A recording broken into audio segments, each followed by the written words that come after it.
Minatorët e fabrikës së bagrit në Sfar të Mirditës kanë nisur një protestë në kompani duke kërkuar përmirësim të kushtet të punës. Rreth 7 punëtorë të kësaj miniere janë grumbulluar në hyrje të objektit duke kërkuar veç kushtet dhe rritjet e pagave.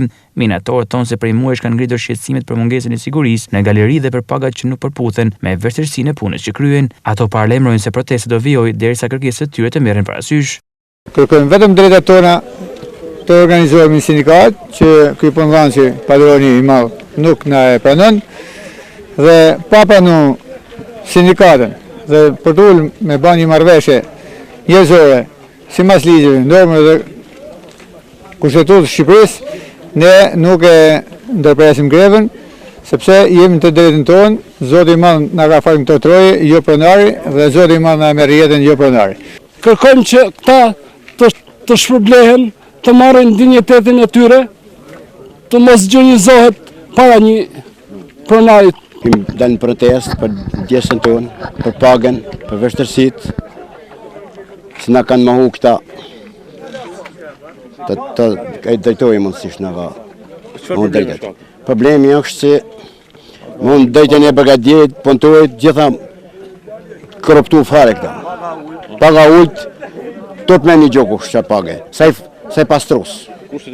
Kushtet e punës me plona 2 maska përballohen dot. Në ata 20% mbrojnë. Na ka shgënjur me rrogat me të tana. Tani duam një drejtësi mbrana ligjit, mbrana kushtetutës Republikës, mbrana tona parimeve bazë. Jemi të pakënaqur, nuk kemi të grafloft me palën turke, kërkojmë një drejtësi mbrana drejtave tona që na takon. Vrap Zoti, bëjmë kërë sa herë hi marrë në galeri e kur dalim. Për i pa sigurisë, pa gjonat. Mbrapa 30.000 lekë, 20.000 lekë, i ti mërë kamarera bës, në ditë. Lëgëti mbrapa që mërë që holli kanë. Konfederata Sindikatet e Shqipërisë ka mbështetur protestën dhe kërkon hapjen e menjëhershme të negociatave me kompaninë. Minatorët e Sfaqit po kërkojnë ata që u takon me ligj. Paga të drejta për punën rënd që bën në nga sektorët më të rrezikshëm dhe më të vështirë të ekonomisë. 8 orë punë në ditë dhe 5 ditë në javë.